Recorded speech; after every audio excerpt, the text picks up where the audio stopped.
This final configuration video was planned to come out a month or so after my last CNC video on the 500-watt brushless spindle update. But boy, what a journey I've had wrestling with CNC stuff.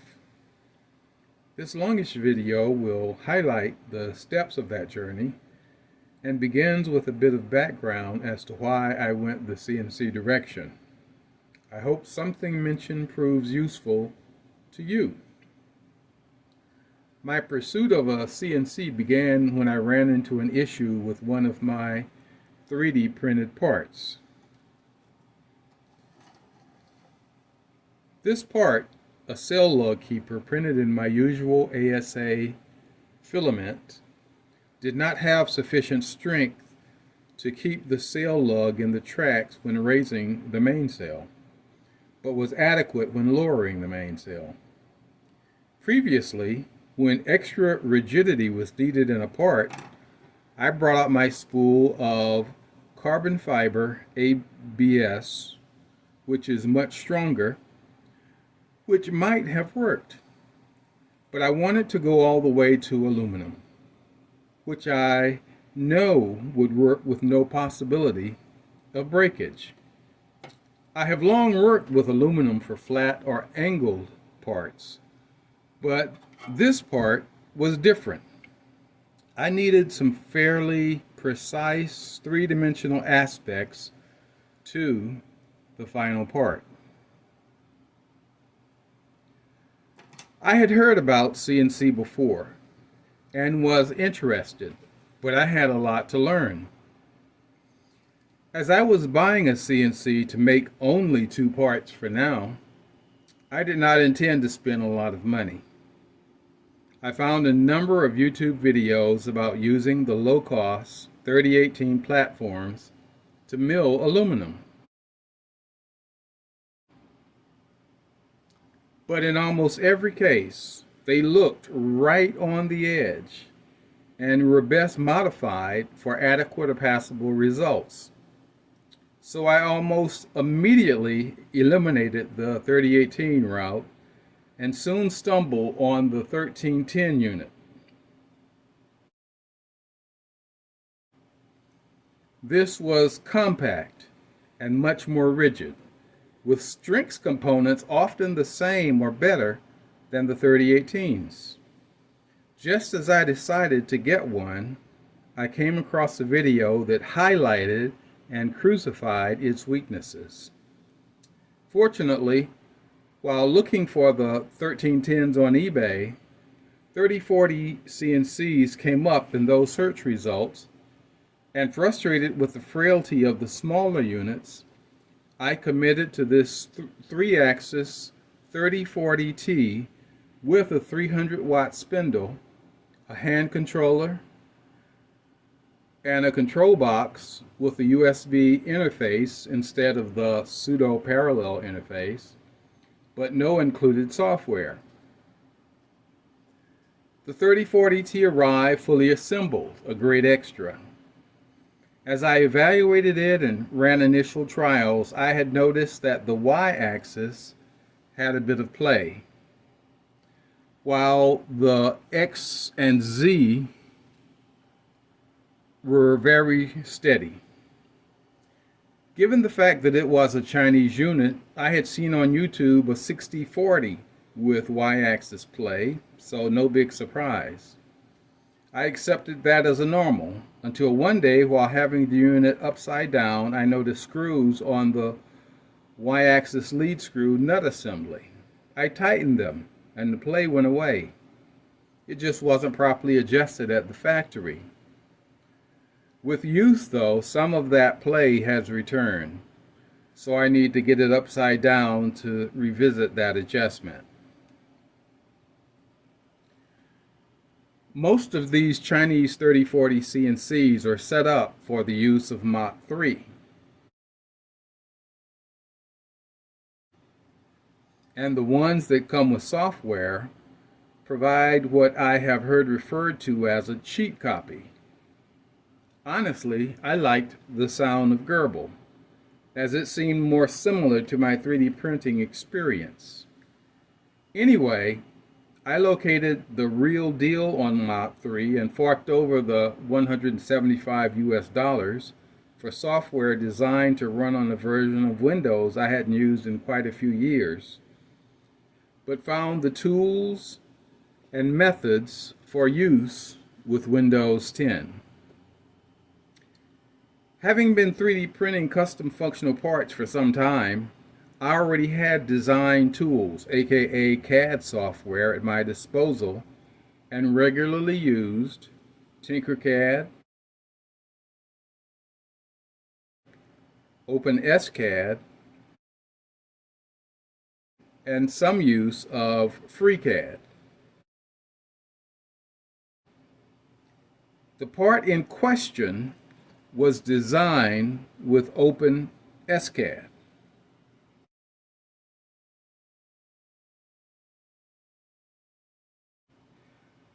While learning about CNC, I also found out about easel and Inkscape. But I had a .stl already, so all I needed to do was to create the .g code necessary for CNC instead of 3D printing. For CAM software, I initially evaluated trial versions of ESLCAM, Visual CAD-CAM, and Desk Proto. ESLCAM seemed to satisfy my need, and if I got in trouble, I could scrape up enough of 45-year-old German studies for a detailed investigation. And the price was very much okay at $59 US versus several hundred US dollars for the other contenders.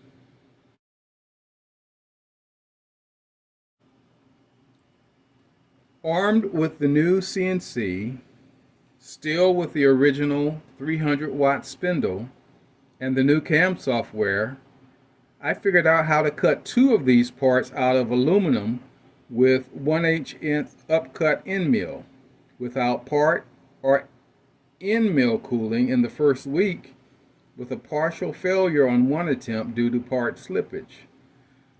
But I was able to recover it, and wow, have I come to understand the importance of work holding, but more on that later. For now, let me happily say that these two parts are properly keeping the sail lug in the track of the mast with no issues so far.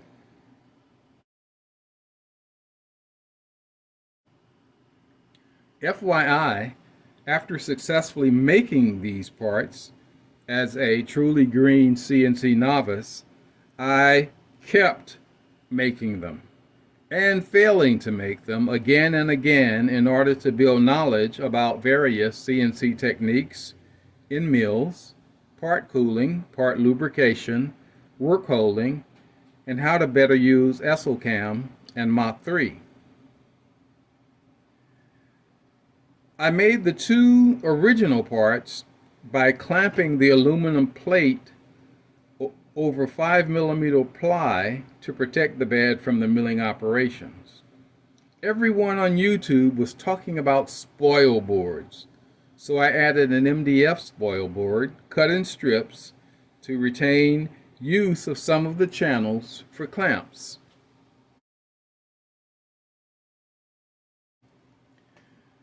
Since I was also learning about cooling and lubrication, I promptly spilled it in various spots on the spoil board and had to resurface the MDF in order to maintain a level bed.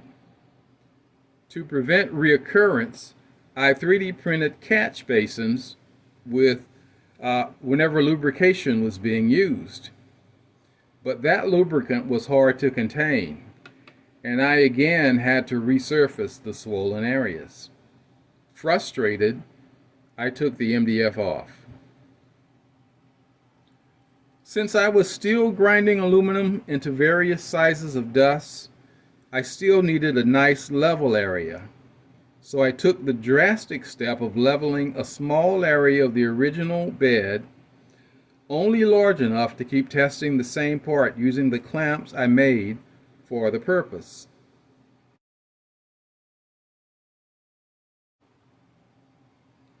Recently, I had an aha moment for spoil board material that would be good for wood or aluminum with lubricant, high density polyethylene or HDPE. It was far more expensive than MDF, but as I refined my techniques, the penetration below the material's surface being cut out was greatly reduced, and this reduced the spoil rate of the spoil board.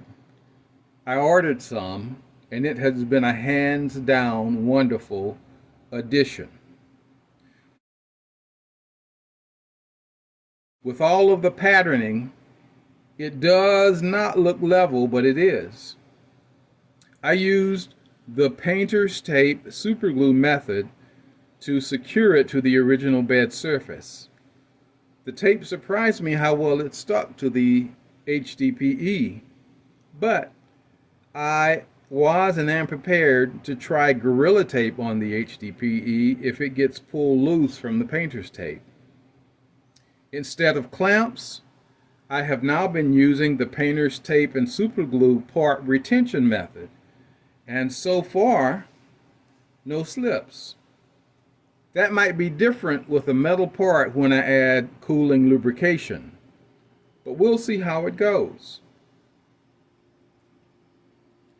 I had already mentioned lubrication, so let's look at that in more detail.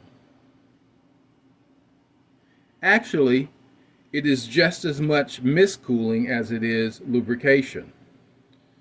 One day I touched the aluminum workpiece while the end mill was working on the other end of the part, and I immediately knew that something had to be done for cooling, because if the workpiece was that hot, the end mill had to be hot. I chose the water-based product that I can get in pint quantities versus gallons, as this is only a hobby tool. I initially tried dribbling it on the workpiece, but that was frustrating, as it kept me close to the unit until the job was complete.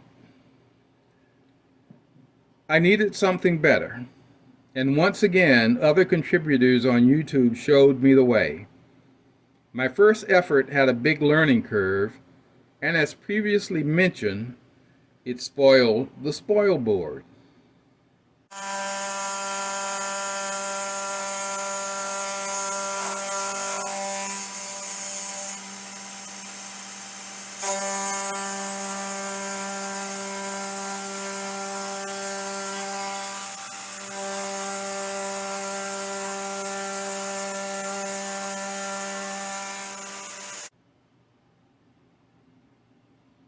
Eventually, I got much better control of the fluid and reduced waste dramatically.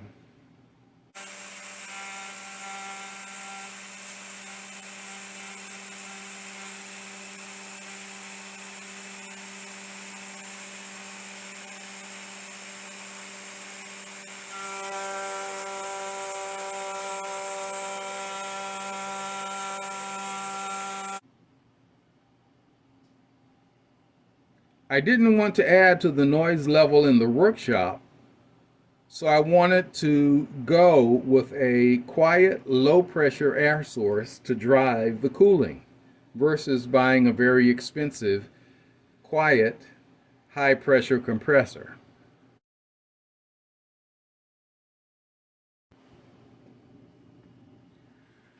I chose a 1030 gallon per hour or 65 liter per minute air pump.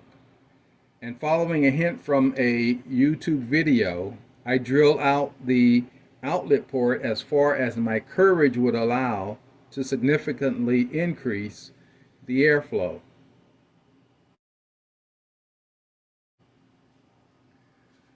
I bought the typical cheap mist cooler unit, which normally requires approximately 20 psi, and again made mods to maximize flow.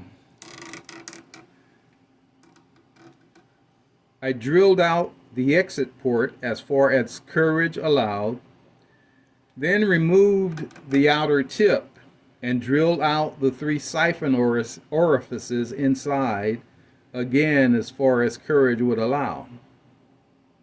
I hooked everything up and gave it a go, and there was very little airflow through the misting unit with the low pressure pump. After some investigation, I found out that the original fitting for the entry of air was very restrictive.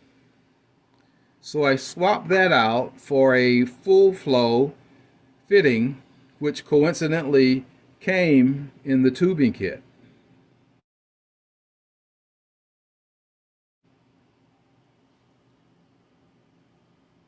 Airflow was now great, but alas, the siphoned fluid was still not adequate, or at least hard to control, as you saw in an earlier video.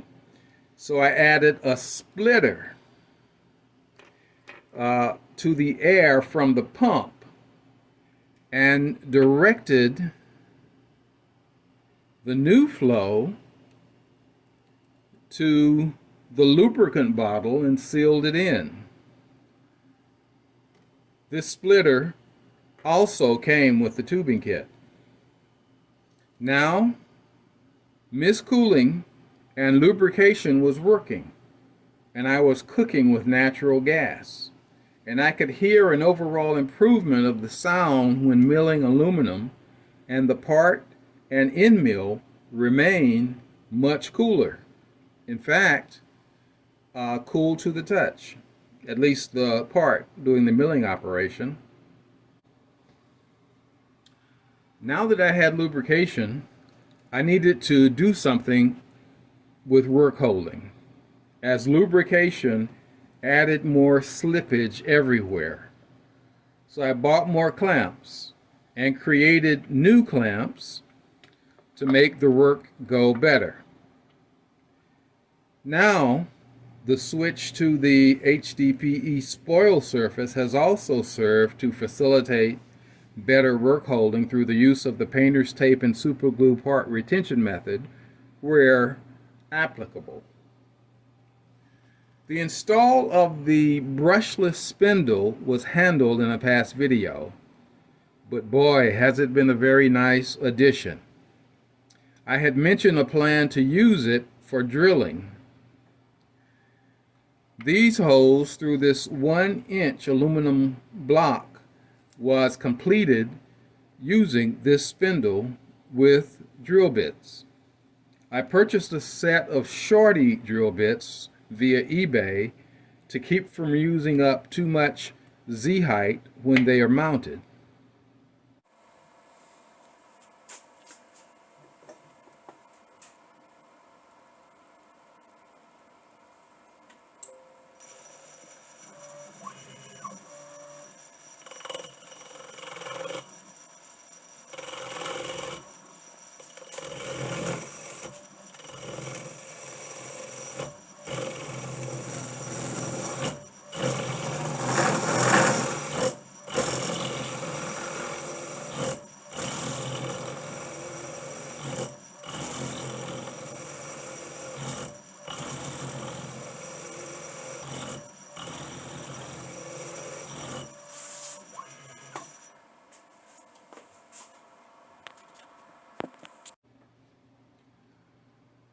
The addition of the ER16 collets and the ability to use 3/8-inch shanks were also a great gain.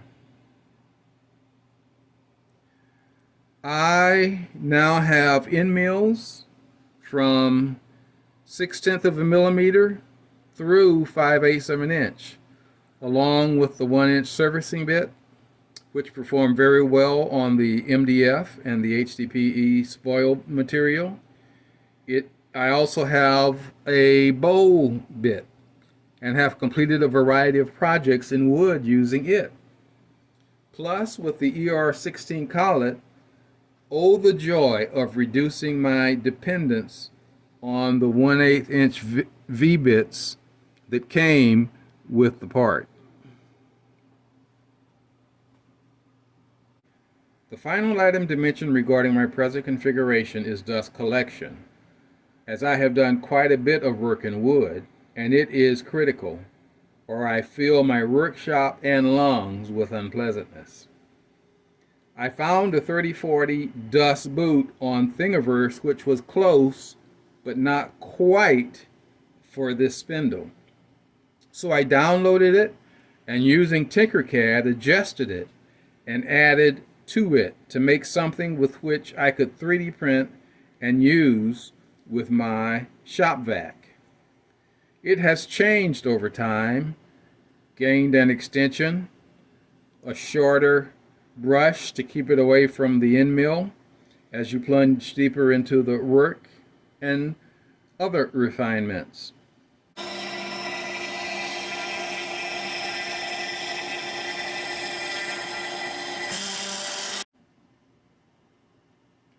By the way, the shop vac is louder than almost all my wood operations so far.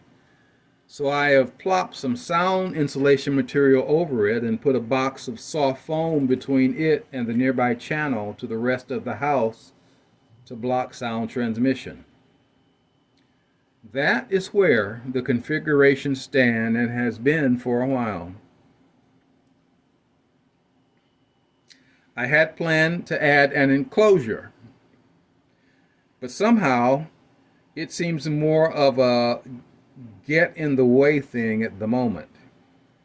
That opinion might change when I'm milling aluminum again, and parts of end mills might start flying.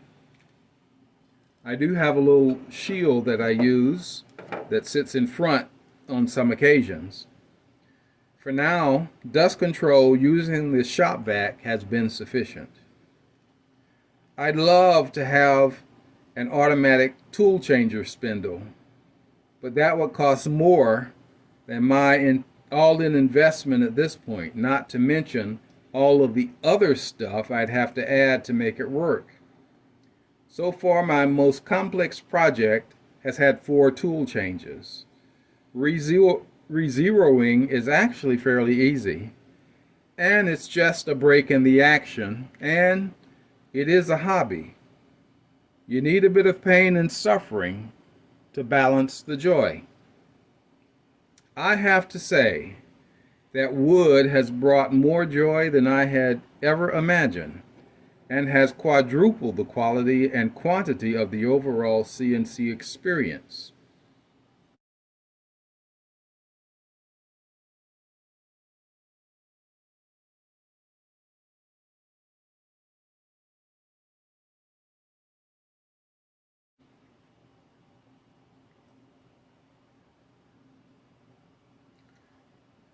Thanks for watching. Again, I hope something I have said or shown might provide some value to your CNC decision process or your CNC efforts if you already have one. Take care, and so long.